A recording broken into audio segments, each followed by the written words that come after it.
Hello everyone. As I've been doing a lot of the sort of G2 stroke Machine Wars figures, I thought I'd continue in that same vein. We've got a G2 Decepticon, one of the jets, called Afterburner. It's quite a nice little jet, a little bit unusual again this one. Some nice paint and sticker applications on these jets, all round really. Unusual little sort of like wolf's head on the background there, on the back wing, but some really nice paint applications there for the stylised markings on him and that, and really nice, really sort of decent jet mode, and again not really much in the way of robot kibble. You've got no obvious robot parts there. Even nice that it's even got a proper nozzle on the back jet there. It does have a rear undercarriage, which you fold those black parts down there, and it just relies on the pin at the front there to sit like if you're sitting on a runway. A quite unusual transformation as well on this figure. For the era, pretty sort of complicated. First of all, you sort of wonder where do we start? And you pull down the lower half, which swings like so, and then from there you've got to tip the nose forward and swing the bottom forward like so, leaving the undercarriage down because that forms his toes. And then from there you've got to swing, and I've got to even try and remember this, you've got to swing the centre section of the jet body round in relation to the wings, so you're effectively turning the wings backwards on themselves, and then bringing the whole section sort of over, and you've got to spin it as well. That's where I was even confusing myself, and you've got to spin it round so that the canopy's at the front now with his toes, and then lower it down, and then you've got to flip the tail up, and that all locks in like so and forms a very neat little figure. Now all you've got to do is on the side wing pods is swing his forearms down, and that creates his fist.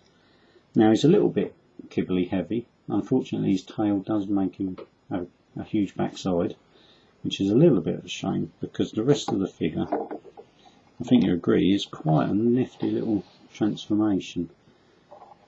A lot of joints and a lot of sort of hinged parts there, and although some of them suffer a little bit with looseness, they're not too bad considering his age. I mean, this figure came out sort of 92, so he's been around quite a few years now, but a pretty tidy little Decepticon jet figure. Good light piping. I don't think I really need to even shine the light through the top of his head there to show him up, but some really good light piping. Not the best face detailing, because they were relying more, I think, on light piping to make it look something different than just the normal faces they used to do on the bots, but you can sort of pick out even like a little eye detail in the light piping plastic there. But an all round, a really nice little figure. He did come with a little grey gun, which unfortunately I haven't got, but that doesn't really detract from the figure. And for a size guide, obviously you can see in relation to the hand, but if I bring in Crowbar as a Cyberverse figure from like the Dark of the Moon sort of line, about the same size, so it gives you a rough idea on scale. Obviously the moulding detail on the modern figures considerably more detailed than these early figures, but he's definitely worth picking up. Out of any of the G2 jets, this is definitely one to get. He's really nicely sort of put together, and not, other than the sort of kibble on the back there, you know, even from behind, not too bad. But I do love the paint applications. They're really good on this figure, and he doesn't really suffer too greatly. You know, you get the odd loose joint, but he doesn't really suffer with any sort of wear and tear. A lot sort of less so than some of the G1 figures, let's say. A little bit of a shame some of it's not die cast metal. It would have been nice, but then I suppose you save on paint chipping and things like that, and obviously you'd have to watch it.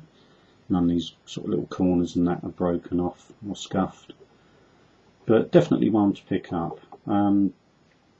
Probably you could probably get him dirt cheap. You might even be able to get him on eBay if nobody realises what he is. You know, 99p isn't probably unheard of.